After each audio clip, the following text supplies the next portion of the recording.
ஸ்ரீமதே ராமானுஜாய நமஹ.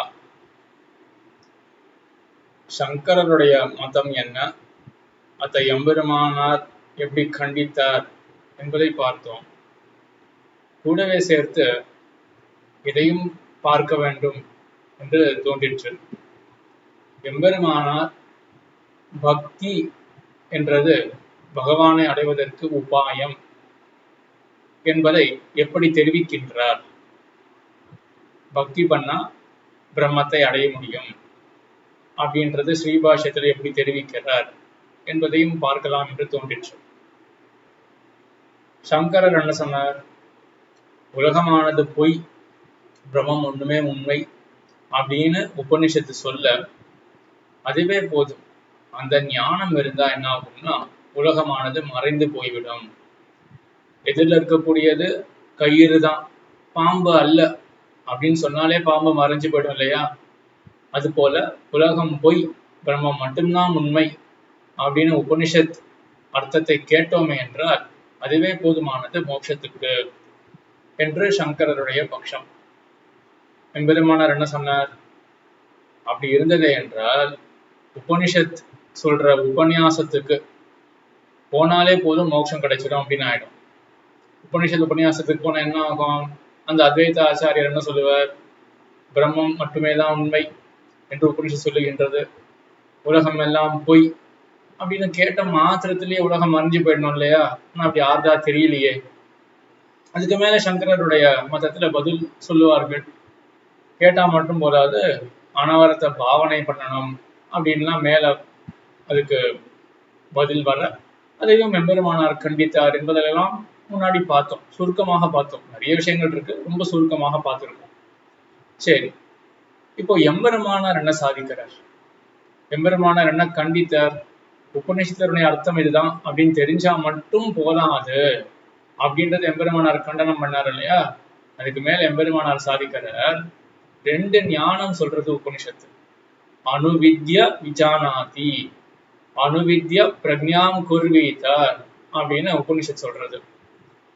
ரெண்டு ஞானம், அறிந்த பிறகு மற்றும் இன்னொரு அறிவு என்று ரெண்டு அறிவை பத்தி உபனிஷத் சொல்றது. எம்பெருமானார் தெரிவிக்கிறார், ரெண்டு அறிவு என்ன என்றால், முதல் அறிவு பிரம்மம் இத்தகையது என்று உபனிஷத்தை கேட்டு நமக்கு பிறக்கக்கூடியது முதல் அறிவு. அந்த அறிவு மட்டுமே போராது. இதுதான் அத்வைத ஆச்சாரியர்கள் என்ன சொல்லுவார்கள்? இதுவே போதும், பிரம்மத்தை பத்தி தெரிஞ்சாலே போதும் அப்படின்னு எம்பெருமானார் கண்டிக்கிறார். இது போராது, இதுக்கு மேற்பட மற்றொரு அறிவு இருக்கு. அது என்ன அறிவு? பிரம்மம் இத்தகையது அப்படின்னு அறிந்தாச்சு. அதற்கு பிறகு பிரக்ஞாம் குருவீதார், அதுக்கப்புறம் பிரக்ஞா அப்படின்னு ஒண்ணு. அது என்ன பிரக்ஞா என்றால், இதுதான் உபாசனம். யாம் தேவதாம் துவம் உபாசே அப்படின்னு அங்கங்க உபனிஷத்துல இந்த ஞானம் அப்படின்னு சொல்ற இடத்துல எல்லாம் உபாசனம் உபாசனம் அப்படின்ட்டு உபனிஷத் சொல்லிட்டு வரும். எம்பெருமானார் என்ன பண்ணார் அப்படின்னா, 1000 இடங்கள்ல ஞானத்தை பத்தி சொல்லக்கூடிய இடங்கள்ல அங்கங்க உபாசனம் உபாசனம் அப்படின்னு உபனிஷத் ஆரம்பத்திலேயோ இல்லாட்டி முடிவிலேயோ சொல்றது. ஆகையினால வேதாந்தம் என்ன சொல்ல வருது என்றால், முதல் அறிவு ஏற்படுறது இல்லையா? உபனிஷத் வாக்கியத்தை கேட்டு நமக்கு அறிவு ஏற்படுறது, பிரம்மம் இத்தகையது அப்படின்ற அறிவு. அதற்கு பிறகு வேண்டிய அறிவு என்ன என்றால், அதுதான் உபாசனம் என்கிற அறிவு அப்படின்னு எம்பெருமானார் இப்படி எடுத்துன்னு போறார். ஆக என்ன புரிஞ்சுக்கணும்? முதல்ல உபனிஷத்தை கேட்டு வேதாந்தத்தை கேட்டு, அதுதான் சிரவணம் அப்படின்னு பெயர். வேதாந்த சிரவணத்தை பண்ணோமே என்றால் பிரம்மம் இத்தகையது அப்படின்ற அறிவு வரும்.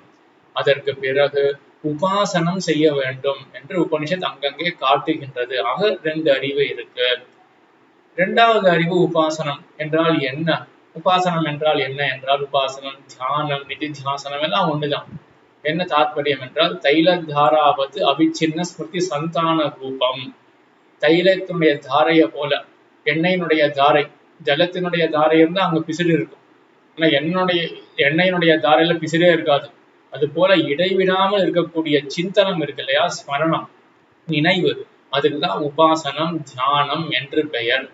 ஆக முதல் அறிவு பகவான் இத்தகையவன், இப்படிப்பட்டவன் அப்படின்ற அறிவு உபனிஷத்தை கேட்டு வரக்கூடிய அறிவு.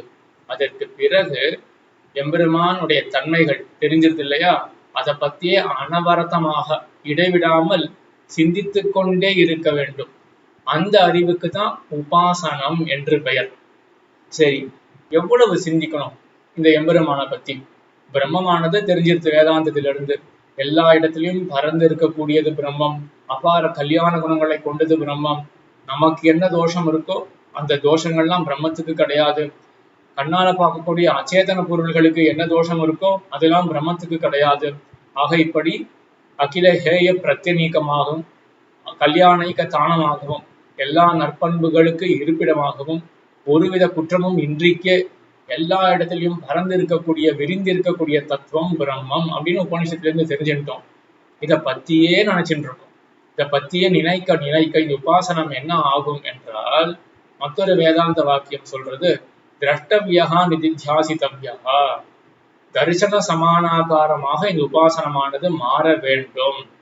அதாவது எதிரில் எம்பெருமான கண்டால் எப்படி இருக்குமோ அந்த அளவுக்கு நம்மளுடைய நினைவானது பரிபக்குவத்தையே அடைய வேண்டும். பக்குவமாக ஆகணும், நல்லா சமைக்கப்படணும். இந்த நினைவானது எப்படின்னா, எதிரிலேயே எம்பெருமானே இருக்கானே அது போல தோன்ற வேண்டும். இதுதான் தரிசன சமானாகாரதா அப்படின்னு சொல்லுவார்கள். எம்பெருமானாலும் அங்கங்க விஷததம அவபாசகா என்று சொல்லுவார்.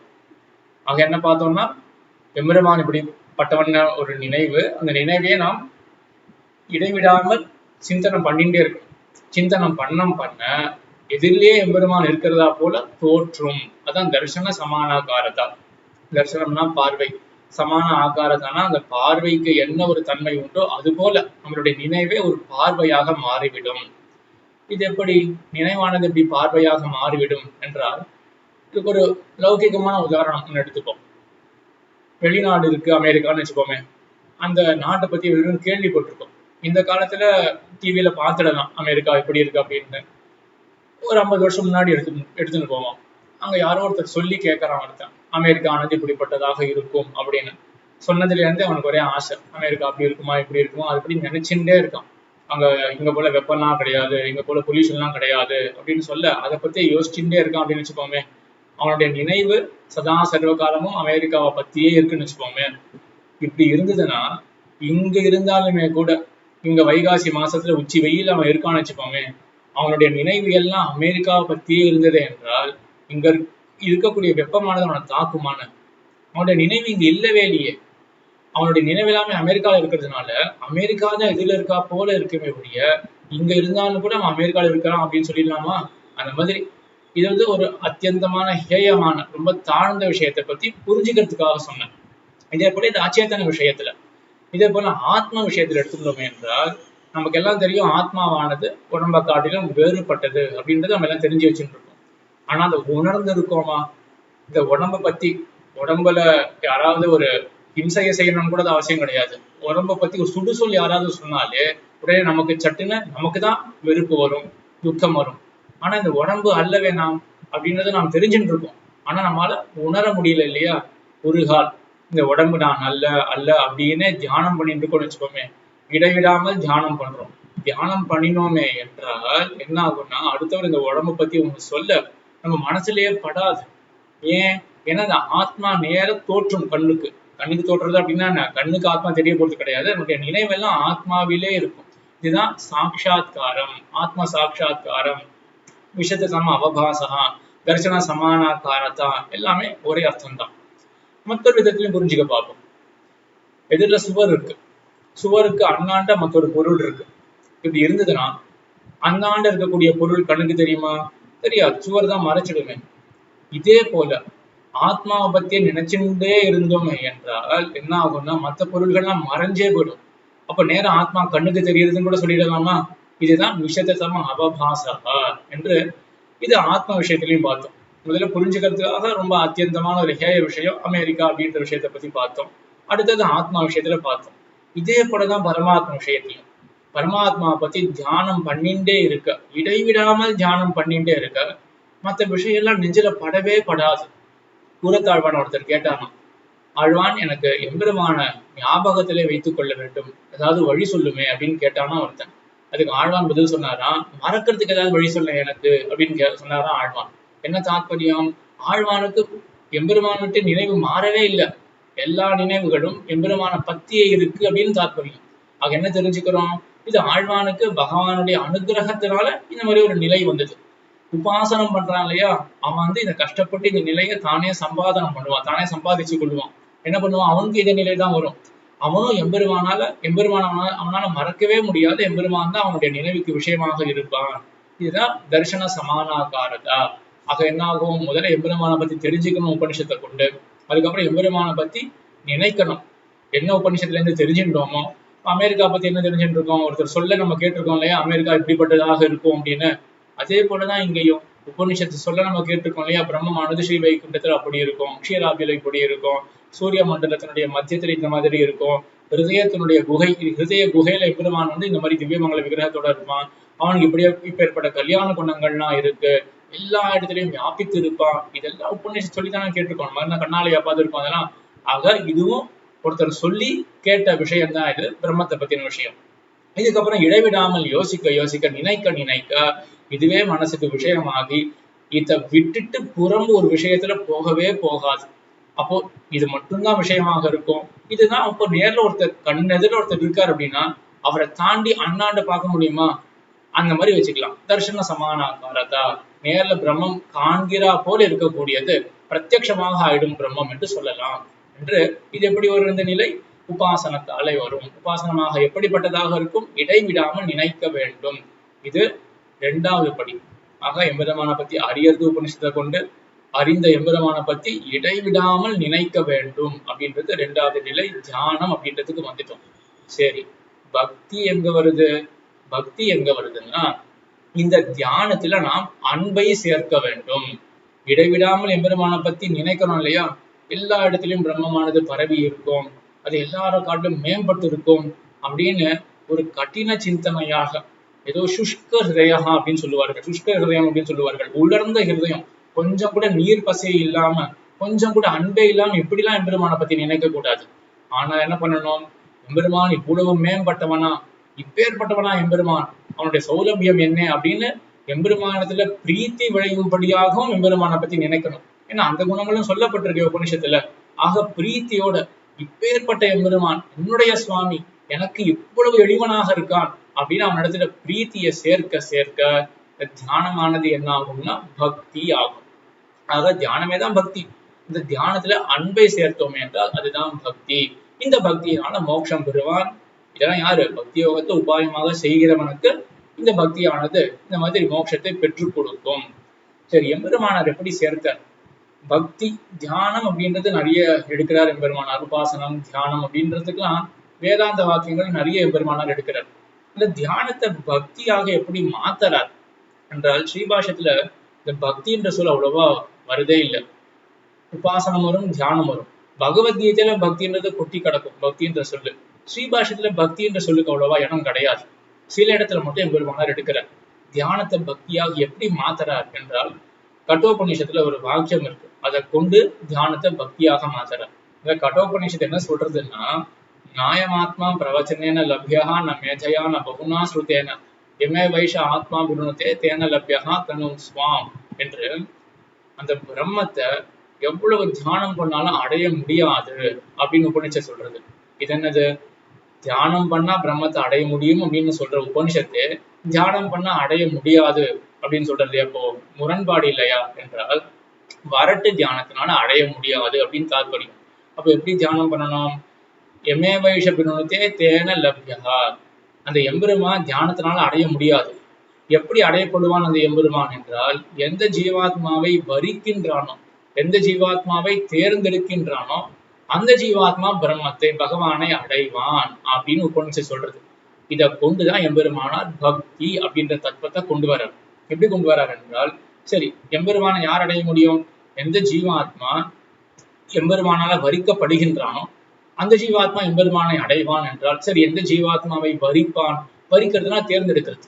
1000 ஜீவாத்மாக்கள் இருக்கார்கள், இந்த ஜீவாத்மாவை தான் எம்பெருமான் தேர்ந்தெடுப்பானா? ஏன்? எப்படி தெரியும்? என்ன நிச்சயம் அங்க என்றால், அதுக்கு எம்பெருமானார் சாதிக்கிறார், பிரியத்தமையே வகி வரணீயோ பவதி.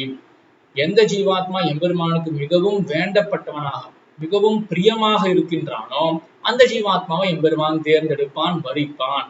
சரி, எந்த ஜீவாத்மா எம்பெருமானுக்கு அப்பேற்பட்ட பிரியத்தமனாக இருப்பான், மிகவும் வேண்டப்பட்டவனாக எவன் இருப்பான் என்றால், எந்த ஜீவாத்மாவுக்கு எம்பெருமானிடத்துல நிரதிசய பிரீத்தி, மிகவும் அதிகமான பிரீத்தி இருக்குமோ அந்த ஜீவாத்மா இடத்துல எம்பெருமான் மிகவும் பிரீத்தியை காட்டுவான் அப்படின்னு. இப்ப என்ன வந்திருக்கீங்க, ஜீவாத்மா இடத்துல எம்பெருமானுக்கு பிரீத்தி இருக்கு. எந்த ஜீவாத்மா இடத்துல எம்பெருமானுக்கு பிரீத்தி இருக்கும்? எந்த ஜீவாத்மாவானது எம்பெருமானிடத்துல பிரீத்திய வைக்கின்றதோ அந்த ஜீவாத்மாவுக்கு எம்பெருமான் அந்த ஜீவாத்மா இடத்துல எம்பெருமான் பிரியமாக இருப்பான், பிரீத்தி கொண்டவனாக இருப்பான் அப்படின்னு இந்த உபனிஷத் தெரிவிக்கிறது இல்லையா? வந்தாச்சே பக்தியானது. அப்போ ஜீவாத்மாவானவன் எம்பெருமானிடத்துல பிரீத்திய வைக்க வேண்டும் அப்படின்னு சொல்லப்படுறது இல்லையா? அப்போ தியானத்தினால எம்பெருமான் அடைய முடியாது அப்படின்றதுக்கு என்ன தாற்பயம்? வரட்டு தியானத்தினால அடைய முடியாது. அப்ப என்ன வேண்டும்? பிரீத்தி வேண்டும் அப்படின்றது அர்த்தம் வந்தாச்சு இல்லையா? இதுதான் எம்பெருமானார் சேர்த்து என்ன பண்றாருன்னா, அப்போ பிரீத்தியுடன் கூடின தியானம் அதுதான் பக்தி. இந்த பக்தி தான் உபாயம் பகவானை அடையறதுக்கு என்று இதுதான் வேதாந்தத்துக்கு கருத்து என்று இப்படி எம்பெருமானார் இப்படிதான் பக்தியை கொண்டு வரார் ஸ்ரீபாஷ்யத்துல. ஆக இதுவும் ஒரு முக்கியமான விஷயம், பார்க்க வேண்டியதாக இருந்தது என்று தோன்றிட்டு அதனாலதான் இதை விண்ணப்பிச்சேன்.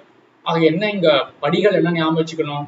உபநிஷத்தை கேட்டு பகவான் இத்தகையவன் அப்படின்ற முதல் அறிவு ஏற்படும், அது ஞானம்.